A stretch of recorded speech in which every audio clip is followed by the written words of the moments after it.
దేవునికి స్తోత్రములు. దేవుని యొక్క వాక్యాన్ని ధ్యానం చేసుకుందాం. ఈ దినమందు దేవుడు తన వాక్యం ద్వారా మనతో మాట్లాడుతున్నాడు.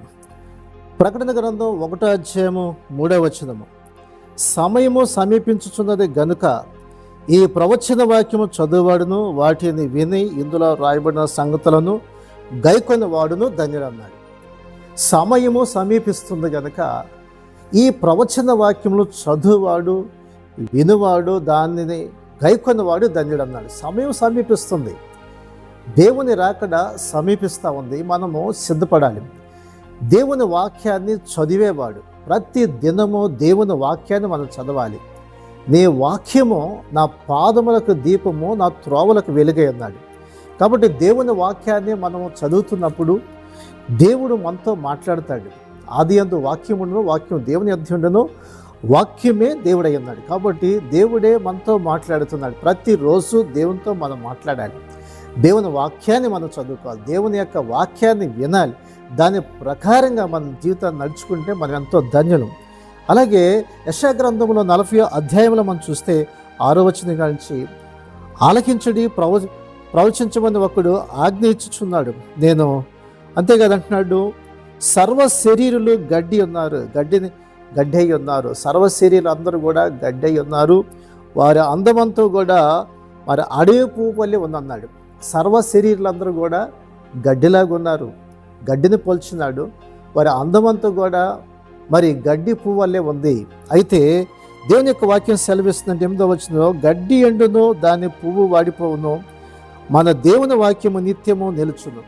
గడ్డి ఎండిపోతుంది, పువ్వు రాలిపోతుంది. అలాగే మానవ యొక్క జీవితం అంతా కూడా మరి గడ్డిని పోల్చినాడు. కాబట్టి ఆ దేవుని వాక్యమే సజీవమైంది. గడ్డి ఎండిపోతుంది, పువ్వు రాలిపోతుంది. మన జీవితం కూడా అంతే.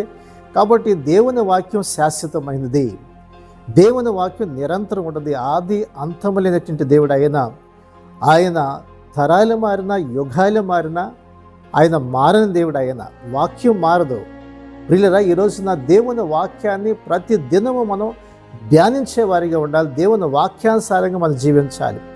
అందుకనే ఈ ప్రవచన వాక్యాలు చదివేవాడు ప్రతి దినము దేవుని వాక్యాన్ని చదవాలి. యెహోవా ధర్మశాస్త్రమందు ఆనందించుచు దాని దివారాత్రులు ధ్యానించేవాడు ధన్యుడని సెలవిచ్చున్నాడు. అతడు నీటి కాలంలో యోరన నాటబడిన చెట్టు వల్లే ఆకువాడక తన కాలమందు ఫలమి చెట్టు వల్లే ఉంటాడు. అతడు చేయనంతే సఫలమైందని. దేవుని వాక్యాన్ని దాని ప్రకారంగా జీవించేవాడు, వాక్యాన్ని ధ్యానించేవాడు ఒక నీటి కాలువన ఎవరు నాటబడిన చెట్టు ఎంత పచ్చగా ఉంటుందో, అలాగది మరి ఫలిస్తుందో, అదే విధంగా దేవుని వాక్యంలో ధ్యానించేవాడు, దాని ప్రకారంగా నడిచేవాడు, దాని ప్రకారంగా జీవించేవాడు జీవితం కూడా తన కాలము, తన జీవిత కాలంలో చక్కగా పచ్చగా అనగా చక్కటి అభివృద్ధి చెంది ఆశీర్వదించబడతారు. అందుకనే దేవుని యొక్క రాజ్యముని గురించి కూడా ప్రభు అన్నాడు. దేవుని వాక్యాన్ని ఒక విత్తనాన్ని పోల్చున్నాడు ఆయన. ఒక వ్యవసాయదారుడు విత్తనాలు విత్తుతున్నప్పుడు, పొలంలో విత్తున్నప్పుడు మరి త్రోవ పక్కన పడిన కొన్ని విత్తనాలు, కొన్ని రాతి నేల మీద పడినాయి, కొన్ని ఏమో ములతొప్పుల్లో పడినాయి, కొన్ని ఏమో మంచి నేల పడినాయి. అనగా త్రోవ పక్కన పడిన విత్తనము దేవుని వాక్యాన్ని సాదృశ్యము. అలాగే బోధించే విత్తనాలు విత్తేవాడు సేవకుడికి సాదృశ్యమైంది. ఈరోజున దేవుని వాక్యాన్ని అందిస్తున్నప్పుడు చాలామంది దేవుని వాక్యాన్ని తమ హృదయాల్లో తీసుకోవట్లేదు.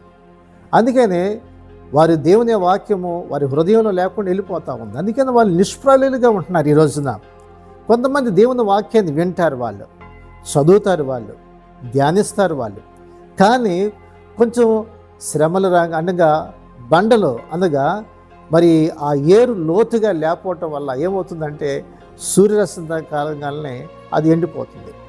అలాగే పాపం అనే బండలు ఉన్నప్పుడు లోపల హృదయంలో ఉన్న పాపాన్ని, అవిధేయతను సరిచేసుకునేటువంటి వారు ప్రారంభ దశలో బాగానే సంతోషంగా ఉంటారు. దేవుని వాక్యాన్ని అంగీకరిస్తారు. దేవుడి వాక్యం అంటే ఎంతో ఆనందపడతావు, వినేటప్పుడు చదివేటప్పుడు సంతోషంగా ఉంటావు ప్రారంభం. కానీ కొద్ది రోజులు వచ్చినప్పుడు ఆ వాక్యము నీ హృదయం లోపలికి వెళ్ళాలంటే నీలో ఉన్న పాపము కనుక నువ్వు తీసుకోకపోతే అది నువ్వు నిష్ఫలుడైపోతావు. మూడవదిగా చూస్తే అతడు మరి ముళ్ళతుప్పుల్లో పడిన విత్తనాలను పోలి అన్నాడు. ముళ్ళతుప్పులు అనగా మరి విత్తనాల కంటే ఆ చెట్లు ఏం చేస్తాయంటే అది అణిచివేస్తామండి. అణచివేయటం వల్ల ఏమవుతుందంటే ఆ చెట్టు ఫలించట్లేదు.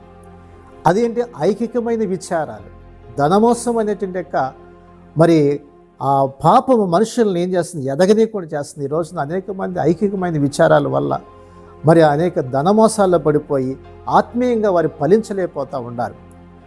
అలాగే మంచి నేలని పడిన విత్తనం అంటే చక్కగా దున్నబడినటువంటి యొక్క మట్టిలో వేసినప్పుడు అది 30దంతలుగా, 60దంతలుగా, 100అంతలుగా ఫలిస్తుంది. కాబట్టి నీ యొక్క హృదయము మరి చక్కగా దున్నబడిన హృదయంగా, విరిగి నలిగిన హృదయమును ఆయన ఆలస్యం చేయదన్నాడు. విరిగి నలిగిన హృదయమే దేవునికి ఇష్టమైన బలి అన్నాడు.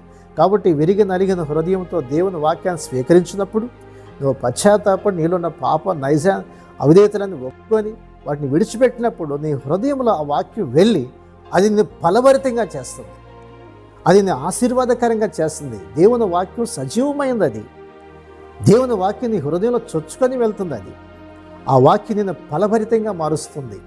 అట్టి కృప దేవుని యొక్క అనుగ్రహించినట్లుగా చిన్న ప్రార్థన చేసుకుందామా? దేవుని యొక్క వాక్యం విందాం. మనందరూ కూడా చిన్న ప్రార్థన. పరిశుద్ధుడా, ప్రేమ గల తండ్రి, గొప్ప దేవ, సమయం సమీపిస్తుంది కాబట్టి ఈ ప్రవచన వాక్యాలు చదివి దాన్ని గైకొన్న వాడు ధన్యుడని సెలవిచ్చావు. వాక్యమును స్వీకరించబడినటువంటి వాడు హృదయంలో నాయన మెత్తని హృదయం కలిగినటువంటి వాడు 30దంతలుగా, 60దంతలుగా, 100అంతలుగా ఫలిస్తాడని సెలవిచ్చారు. రీతిగా ప్రతి ఒక్కరు కూడా ఫలించి అభివృద్ధి చెందినట్లుగా దీవించి ఆశీర్వదించమని యేసు నామమున అడుగుచున్నాం తండ్రి, ఆమేన్. ఈ శ్రేష్టమైన సందేశం మీకు దీవెనకరంగా ఉంటే 10 మందికి షేర్ చేయండి, లైక్ చేయండి, మంచి కామెంట్ పెట్టండి.